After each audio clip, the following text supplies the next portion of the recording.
আপু আসসালামু আলাইকুম। জি ওয়ালাইকুম সালাম। কেমন আছেন? ভালো।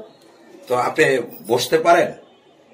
জি আমি নিচে বসতে কষ্ট হয়। নিচে বসতে কষ্ট হয়, উপরে বসতে হয়। আচ্ছা উপরে একটু বসুন। আচ্ছা আপনার কি সমস্যা সেই কথাটা একটু বলুন আগে। আমি আসলে একজন প্রতিবন্ধী। আসলে কিভাবে প্রতিবন্ধী হলেন আপনি? আমার জন্মের ছোটবেলায় থেকে কি আপনি প্রতিবন্ধী? জি না, আমার ছোটবেলায় টাইফয়েড জ্বর হয়েছিল। তখন আপনার বয়স কত? তখন 3 বছর বয়স ছিল। 3 বছর বয়স। তখনই কি টাইফয়েড জ্বর হয়েছে? জি। আচ্ছা তখন কি ট্রিটমেন্ট করা হয়নি আপনার?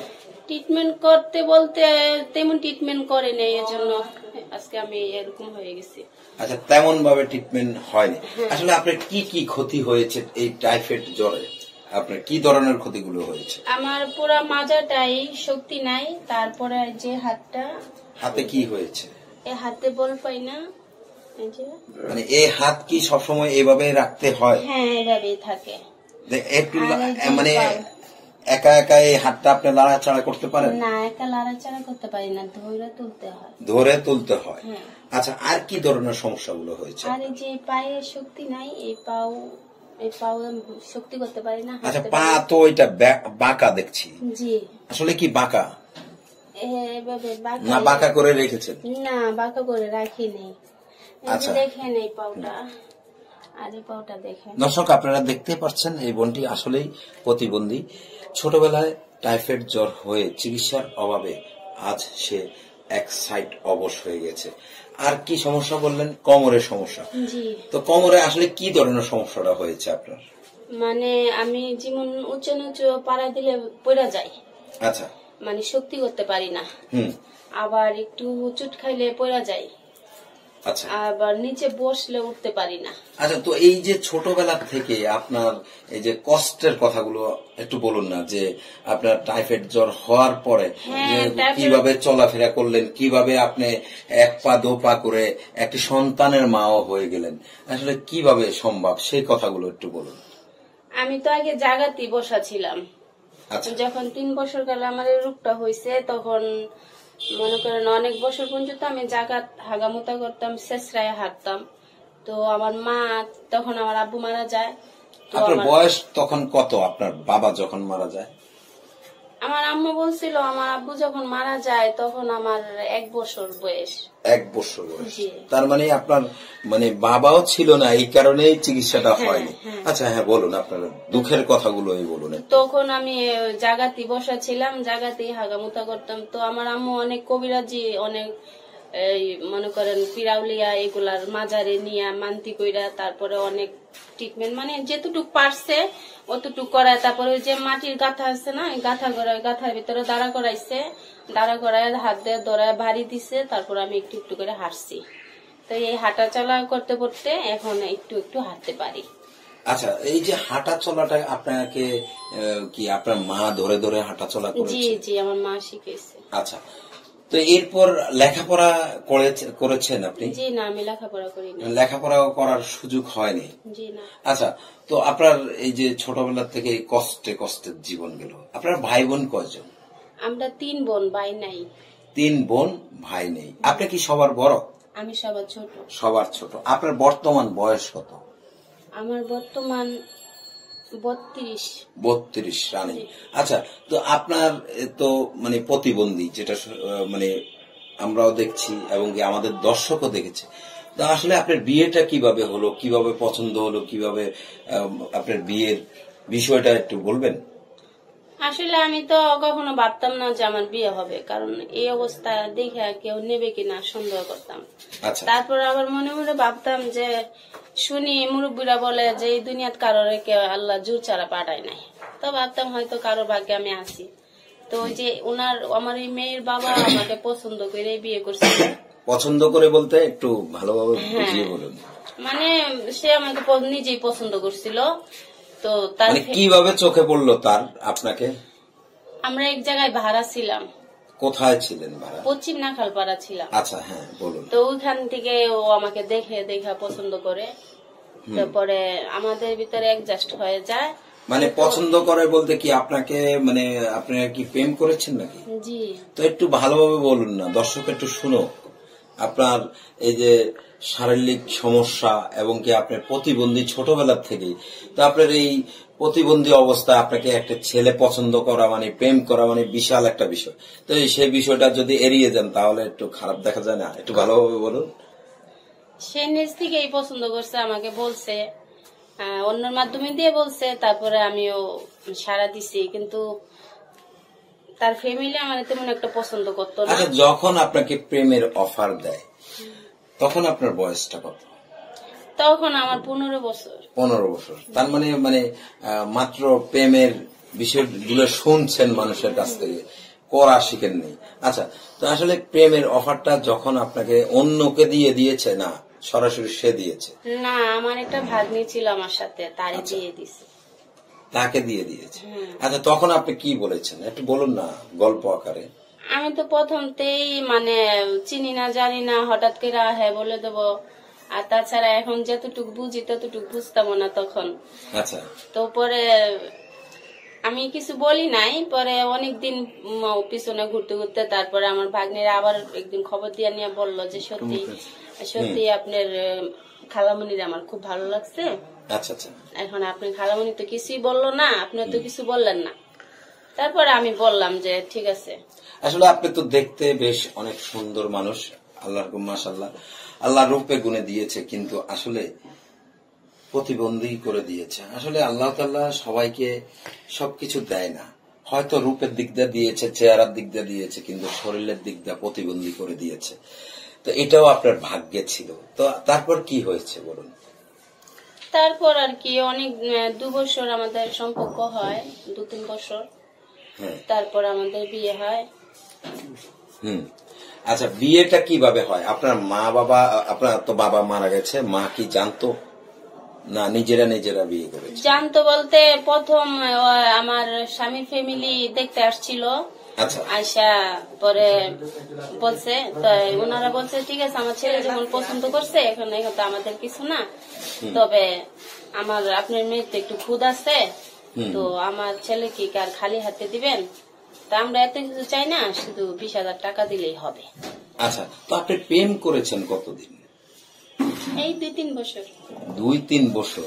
আচ্ছা, এই 2-3 বছর প্রেম করাতে কি কোথাও ঘুরতে নিয়েছিল আপনাকে? হ্যাঁ, নিয়ে গেছে। সে কোথায় কোথায় নিতে লজ্জা পায় না, আমাকে চিড়িয়াখানা নিয়ে গেছে, সংসদে নিয়ে গেছে। আচ্ছা, তখন তো আপনি তো এখনো হাঁটতে পারেন না, তখন কিভাবে হেঁটেছেন আপনি? আমাকে সে গাড়ি দিয়ে নিয়ে গেছে, যেমন কোথাও গেলে আমাদের সিএনজি দিয়ে নিয়ে যেত। আচ্ছা আচ্ছা। আবার রিস্কায় উঁচা জায়গায় উঠা রিস্কায় উঠতে পারি। আচ্ছা আচ্ছা। তো ওইভাবে নিয়ে যেত, মানে সে ধরে আপনাকে উঠাতো, সে লজ্জা পেত না, সব জায়গায় ঘুরতে নিয়ে যেত। আচ্ছা, তো এই যে সব জায়গায় ঘুরতে যাওয়াতে একজন, সে তো সম্পূর্ণ সুস্থ ছিল, তার তো কোনো প্রবলেম ছিল না। আচ্ছা, একজন সুস্থ মানুষ একজন অসুস্থ মানুষকে নিয়ে যখন চলাফেরা করতো তখন কি সে কি একটু বিরক্ত হতো না? আমি এই জিনিসটা ওর মধ্যে দেখিনি, কিন্তু এই জিনিসটা দেখছি বিয়ের পরে। বিয়ের পরে? জি। মানে বিয়ের আগ পর্যন্ত ছিল না, বিয়ের আগ পর্যন্ত আমার প্রতি তার খুবই আকর্ষণ ছিল। আচ্ছা আচ্ছা। হ্যাঁ, মানে একদিন না দেখলে মনে হতো যে 1000 বছর ধরে দেখে না, এরকম ভাব করতো। আচ্ছা, কিন্তু তার বিয়ের পরে তার ওই ভালোবাসাগুলো আমি বুঝতে পারছি। আচ্ছা, তো এই যে 20,000 টাকা কি দেওয়া লেগেছে? না, এটা এই 20,000 টাকা স্যাক্রিফাইস করেছে কে? আপনার স্বামী? না, আমার স্বামী না, আমার স্বামীর বড় চাচা আর ওর মা। মানে ওর মা বলতে ওর মা 2টা। আচ্ছা। ওর সৎ মানে ওই থাকতো ওর সৎ মার কাছে, ওই ওর সৎ মা। আচ্ছা, আমার বড়। তো আপু আসলে আরেকটা বিষয় আমরা এড়িয়ে যাচ্ছি বারবার, আপনার স্বামী আসলে কি করতেন? ওই যে সেনারেটরির কাজ করতো। সেনারেটরির কাজ করতেন। আচ্ছা, তার দেশের বাড়ি কোথায় ছিল? তার দেশের বাড়ি নোয়াখালী, বেগমগঞ্জ। আপনার দেশের বাড়ি কোথায়? ব্রাহ্মণবাড়িয়া। ব্রাহ্মণবাড়িয়া, কুমিল্লা ব্রাহ্মণবাড়িয়া। জি। আচ্ছা, তো আসলে সে কি এখানে ভাড়া থাকতো? জি। আচ্ছা, তো এই যে মানে বিয়ের কতদিন পর থেকে আপনাদের মাঝে মানে জোট ঝামেলা শুরু হলো, আর কতদিন সুখে ছিলেন সে কথাটা একটু বলুন। বিয়ের 5 মাস পর্যন্ত ওর সাথে ছিলাম আমি। আচ্ছা আচ্ছা। তা 5 মাসের ভিতরে যখন আমার মেয়েটা পেটে আসা পরে আমি জানি না, তো বিয়ের পর ওই কোনো কাজকর্ম করতো না, আমি আমার মার সাথে থাকতাম। তো কাজকর্ম করতো না, সারাদিন শুয়ে থাকতো। তো পরে এইগুলা নিয়ে আমার মার সাথে ঝগড়া হওয়ার পরে আমাকে নিয়ে আলাদা রুম নেয়। আচ্ছা। তো রুম নেওয়ার পরে ওইখানে যেদিন রুম নেয় সেদিন থেকে সে উধাও হয়ে যায়। যেদিন রুম নেয় সেদিন থেকে? হ্যাঁ। তো প্রায় 15 দিন পরে আবার আসে। আচ্ছা। তো এই কদিন আমি কি খাই না খাই এগুলো আসে জিজ্ঞেস করে না, তাও আসে রাত্রেবেলা 12টা 1টা আসে শুয়ে পড়ে।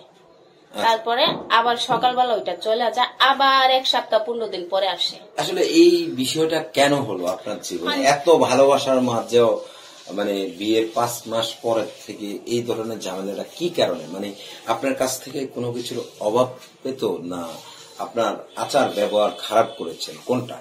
না, ওই যেমন আমারে ভালোবাসতো, আমি তো তার 3 গুণ ভালোবাসতাম তারে। আচ্ছা। কিন্তু হয়তো আমার আর্থিক অবস্থা ভালো ছিল না, কারণ আমরা অনেকই গরিব। আমার বাবা নাই, মা চাকরি করতো, বুঝে নিত আমি অচল। তো হয়তো আমার দেখে শুনে নিছিল, কিন্তু কেন? আচ্ছা, আপনার মা কি চাকরি করতো? আমার মা প্রথম সুইটারে চাকরি করতো। আচ্ছা, এরপর? এখন বয়স হয়ে গেছে, ওই কাজ আর পারে না, চোখে কম দেখে। তো ওই কাজ ছাইড়া দিয়ে এখন যে বেচালার করে রান্না করতো। আচ্ছা, তো আসলে আপু এখন বর্তমান আপনার কি অবস্থা? কারণ আপনার যে হিস্টোরি অনেক লম্বা হিস্টোরি, তো আমরাও তুলে ধরতে চেষ্টা করছি। এরপর কি হলো? আপনার স্বামী কয়েকদিন পর পর আসতো, এরপর? এই তো কয়েকদিন পর পর আসতো, তারপরে এমন করতে করতে অনেকদিন যায়, তারপরে আমি টের পাই যে আমার মেয়েটা পেটে আসছে। আচ্ছা। তো আমি বুঝতে পারি নাই, পরে ওইখানে আবার ওই বাড়াইলা বলতেছে তোমার স্বামী তারপরে একদিন একবারই উদয় হয়ে গেছে, আর আসে না, 1 মাস হয়ে গেছে। আচ্ছা আচ্ছা। তারপর ওই বাড়াইলা বলতেছে আপনার স্বামীর নাম ছিল কি? কবির। কবির, আচ্ছা। এরপর কি হলো? তারপরে বাড়াইলা আমাকে বললো যে দেখো তুমি, তোমার স্বামী তো আর আসবে না, তো তুমি চলে যাও, কারণ তুমিও তো ভাড়া দিতে পারবা না, তুমিও তো অচল মানুষ, তুমি এমন কিছু করতে পারবে না যে কইরা ভাড়া দিয়া থাকবা, আর আমি তো ছোটখাটো 2-3টা রুম, আমি তোমার কিভাবে এখানে রাখবো, তুমি তোমার আম্মার কাছে চলে যাও। আচ্ছা। পরে আমি চলে আসি আমার মার কাছে, কিন্তু মার কাছে আইসা দেখি মা আবার একজনের সাথে থাকে, উনি আবার রাখবে না, উনি রাখবে না। তখন তো প্রেগনেন্ট অবস্থা, 5 মাসের গর্ভে আপনার সন্তান। হ্যাঁ, এরপর? তারপরে উনি রাখবে না, তো আমার সমস্যার কথা বললাম আমার আম্মুকে যে আম্মু আমার তো এই অবস্থা, আমি তো বুঝতে পারতেছি না। তারপর আম্মু ডাক্তারের কাছে নিয়ে গেল, পরীক্ষা করলো, তারপরে ধরা খাইলো। কিন্তু এখন কি করব, এখন সে তো চলে গেছে, আর এই বাচ্চা নিয়ে আমি এখন কোথায় যাব? কারণ আমার আম্মুরও সেই ইয়া নাই। তো বাচ্চা নষ্ট করার চেষ্টা করছিলাম, আমার কিছু টাকা আমার তুলে আনছিল, আনার পরে মানে 1200 টাকার মতো, কিন্তু ডাক্তারের কাছে যাওয়ার পরে বলল কি 5 মাসের সন্তানকে নষ্ট করার মতো সেরকম মন মানসিকতা আপনার একজন মা, তো আমরা যতটুকু জানি মানে 5 মাস না 5 দিন সে যদি প্রেগনেন্ট মানে মাত্র তার 5 দিন হয়েছে, তখনও তো বোধ হয় যে কোনো মা সন্তান নষ্ট করতে চায়। কিন্তু আমি কি করবো বলেন, আমার তো পাশে কেউ নাই, আমার মাও অসহায় হয়ে পড়ছে, আমিও অসহায়, আমি প্রতিবন্ধী। এখন সে চলে গেছে আমার ফালাই দেয়, এ বাচ্চা নিয়ে আমি কোথায় যাব, কোথায় থাকবো, কি খাবো, মানে আমি খুবই ভেঙে পড়ছিলাম। তখন ভাবলাম যে আমি এই একটা জীবন নিয়ে এই বাচ্চার জন্ম দিয়ে আমি কই যাব, কার কাছে যাব, এই জন্য চাইছিলাম যে নষ্ট করে ফেলি। আচ্ছা, তো এরপরে আপনি বাচ্চা নষ্ট করতে আর পারেননি কি কারণে? পারি নাই, অনেক টাকা চাইছিল, তখন আমাদের যে এখন যে অবস্থা তখন ওই অবস্থায় ছিল। আপনার মেয়েটা তো এখন সামনে, মেয়েটার সামনে যে এই কথাটা বললেন, মেয়েটা বলবে না মা তুমি আমাকে মেরে ফেলতে চেয়েছো? মেয়েকে তো আমি বলছি যে মা এই কারণে আমি চাইছিলাম, কিন্তু আল্লাহ তোমার রিজিক দুনিয়াতে রাখছে বিধাই কারো না কারো উছিলা তুমি দুনিয়াতে আইছো। আচ্ছা, তো মানে তখন আর টাকা পয়সার জন্য আর না পারি নাই, পারেননি। আর ডাক্তারও বলছে যে ওনার এক সাইড অবশ, যেহেতু এই এমআর করাতে গেলে ওনার জন্য অনেক সমস্যা হয়ে দাঁড়াবে। আচ্ছা, এই কারণে আর করেন। আচ্ছা আপু, তো এই যে স্বামীকে তো আর খুঁজে পেলেন না, ওই যে গেল আর তো আসেনি, কখনো কি চেষ্টা করেছেন স্বামীকে খোঁজার মতো? হ্যাঁ গেছি তো, অনেক চেষ্টা করেছেন। আচ্ছা, কি পেয়েছেন চেষ্টা করে? তারে দৌড়ছি যখন 6 মাস হয়েছে, তখন তার ফ্যামিলি থাকতো আপনার ওই যে কলোনি বাজার, নাম শুনছেন? হ্যাঁ শুনেছি, তেজগাঁও কলোনি বাজার, ওইখানে থাকতো। তো ওইখানে গেছি, যাওয়ার পরে কিন্তু ওর পাই নাই, ওর ফ্যামিলি পাইছি, কিন্তু ওর ফ্যামিলি পাইলে কি হবে, ওর ফ্যামিলি বলে যে আমাদের কাছে তো আসে না, আচ্ছা, আমাদের কাছে আসে না, তাই আমি তোমারে কি বলবো। হুম, তো যা পাই নাই, তা আবার চলে আসছি। তারপরে বললাম না যে একটা বাসায় কাজ নিয়েছিলাম 6 মাসের পেটে নিয়ে বাচ্চাকে, আচ্ছা, আচ্ছা, ওনার উসিলাই আচ্ছা। তার মানে আপনি এই যে 6 মাস আপনার বাচ্চা প্রেগনেন্ট অবস্থায় আপনি মানুষের বাসায় কি কাজ করতে পারতেন? কারণ আপনি তো, আমরা যে অবস্থা দেখছি, আপনি তো কাজ করার মতো কন্ডিশনে নেই। ওনারা স্বামী স্ত্রী ছিল, তো নতুন বিয়ে হয়েছে, আর ওই মহিলাটা কলেজে পড়তো। আচ্ছা, আচ্ছা, তো উনি ওনার স্বামীর মানে ঘরে রান্না বান্না করে খাওয়ানোর সুযোগ পাইতো না। তো আমারে শুধু বলছে যে তুমি আর কিছু করতে হবে না, শুধু একটু ভাত আর একটু তরকারি রান্না করে রাখবা, যদি সম্ভব হয় তাইলে তুমি কিছু করবা। কিন্তু উনি আমাকে কাজ করে নিয়েছে, কিন্তু কাজ করাই নাই উনি। আমার কতদিন উনি ওনার ওইখানে কাজ করেছে? আমার মেয়ে যতদিন নাম হয়েছে ওই ডেলিভারির খরচ উনি দিছে। উনি দিয়েছে? জি। আর আপনার খাওয়ান পরন? হ্যাঁ, আমার খাওয়ান পরন, ডেলিভারি খরচ যাবতীয়, মানে ওনার উসিলাই আমি সবকিছু। আচ্ছা, এরপর কি ওনার সাথে আর যোগাযোগ নেই? না, এরপর ওনার সাথে। আচ্ছা, তো এই সন্তান হওয়ার পরে আসলে আপনার জীবনটা কিভাবে কাটছে? মানে স্বামী নেই, মা তো আছে, তো মায়ে কি দেখেছে না বোনেরাও দেখেছে? বোনেরা দেখে নাই, দেখলে আমার মাই দেখছে। মাই দেখেছে? জি। আচ্ছা, মাই সবসময় মানে মানুষের বাসায় কাজ করতো, রান্না বান্না করে আপনাকে চালাতো। আচ্ছা, তো এই যে আপনি আমাদের এই প্রতিবেদনে আসার মূল উদ্দেশ্যটা কি? আমার মূল উদ্দেশ্যটা ভাইয়া, এখন আমি খুবই অসহায় হয়ে পড়ছি। আপনি তো বলেছেন আমাদেরকে অনেকবার ফোন দিয়েছেন। হ্যাঁ। আসলে কি কারণে ফোন দিয়েছেন সেটা একটু বলুন। আমি একটু সাহায্য সহযোগিতার জন্য ফোন দিছি। একটু সাহায্য সহযোগিতার জন্য? জি। আচ্ছা, আপনার তো মনে করেন ছোটবেলায় টাইফয়েড হয়েছে, আর কি সমস্যা আছে সেটা একটু বলবেন? আমার ওই যে কিডনি সমস্যা বললাম। কিডনির সমস্যা? আচ্ছা, তো আমরা একটু আপনার কিডনির যেই পেপারস গুলো ডাক্তার দেখাইছে? জি, ডাক্তার দেখাইছি। আচ্ছা, ডাক্তার দেখাই মানে বলে মানে প্রথমেই ধরা খেয়েছে আপনার কিডনির সমস্যা। দর্শক, আসলে এই বোনটি ছোটবেলা থেকে জীবনের সাথে সংগ্রাম করছে। আসলে সংগ্রাম করতে করতে আজ বড় ক্লান্ত, এবং কি তার ছোটবেলায় টাইফয়েড জ্বর হয়েছে, এবং এখন যাও একটু বাঁচার চেষ্টা। একটি সন্তান আছে, তার মেয়েটার বয়স কত সেটা আমরা জানবো। এই সন্তানটাকে নিয়ে সে খুব কষ্টে আছে, এবং তার ঘরের যে পরিবেশটা আছে সেটাও আমরা দেখাচ্ছি। আসলে এই পরিবেশে একটি বোন কিভাবে, প্রতিবন্ধী বোন খুবই কষ্টে কাটছে। তো আপনাদের যদি হৃদয়ে একটু লাগে, একটু যদি আপনাদের দাগ কাটে হৃদয় যে এই বোনটিকে একটু সহযোগিতা করার প্রয়োজন, তাহলে করবেন, কিন্তু কেউ খারাপ কথা বলবেন না। দর্শক, যেহেতু আমাদেরকে অনেকবার ফোন দিয়ে এনেছে, একটু সহযোগিতা চাচ্ছে, তো সেই সহযোগিতাটা যেন এই বোনটি পায়। তো আপু, এই যে আপনার কিডনির সমস্যা, এটা কি ঠিক হবে? ডাক্তারে বলছে ওষুধ খাইলে ঠিক হয়ে যাবে। ওষুধ কি আপনি খাচ্ছেন? না, এখন টাকার জন্য ওষুধ খাইতে পারতেছি না। টাকার জন্য ওষুধ খেতে পারেন না? আচ্ছা, তো ওষুধ কি লিখে দিয়েছে? জি। আচ্ছা, মাসে কত টাকার ওষুধ লাগে আপনার? আমার মাসে 1000-2000 টাকার ওষুধ লাগবে। 1000-2000? তা এই এতদিন আপনার ওষুধগুলো কে চালিয়ে গেছে? এতদিন বলতে প্রথম যখন ডাক্তারের কাছে গেছি, তখন আমি ওই যে বললাম না যে ওই একটা অফিস থেকে আমি কিছু সাহায্য চাই আনছিলাম। আচ্ছা, আচ্ছা। সেখান থেকে কিছু আপনার মা আপনাকে সাহায্য করে না এখন আর? আমার মা যে করোনার জন্য কাজ চলে গেছে, আর বয়স হয়ে গেছে, উনিও তো অসুস্থ হয়ে গেছে, ঠান্ডা জ্বর। তো আমিও এই দিক দিয়ে অসুস্থ, তার জন্য আমি বলছি যে আম্মা তুমি বড় আপার কাছে যাও, যাই তুমি ঠিক হয়ে তুমি আসো। আসার পরে দেখা যাক কি হয়। তো ওই সাহায্য চাই যে কয়টা পয়সা আনছিলাম, এগুলা দিয়ে কিছুদিন ওষুধ খাইছিলাম, একটু ব্যথা ব্যথা কম ছিল, কিন্তু এখন ওষুধ খাওয়া বন্ধ করছি, এখন হাঁটা চলা করতে পারতেছি না ব্যথার জন্য। আচ্ছা, তো এখন ওষুধ বন্ধ? জি। আচ্ছা, তো এই যে একটি কন্যা সন্তান নিয়ে থাকেন, আপনার সন্তানের বয়স এখন কত? যে সন্তানকে মেরে ফেলতে চেয়েছি? 15। এই 15 বছর তো জীবনের সাথে অনেক সংগ্রাম করেছেন, স্বামী হারিয়ে। আর বিয়ে শাদী কেন বসেন নাই? বিয়ে শাদীর আর কোনো প্রস্তাব আসেনি? হ্যাঁ, আসছে। কেন বিয়ে বসলেন না? বসি নাই, আমি অসহায় অচল, একটা মেয়ে আছে, এই অবস্থায় হয়তো এখন দেখতে শুনতে ভালো আছি, দুদিন পরে ভালো নাও থাকতে পারি, তখন আমার মেয়েটারও কষ্ট হবে, আমারও কষ্ট হবে।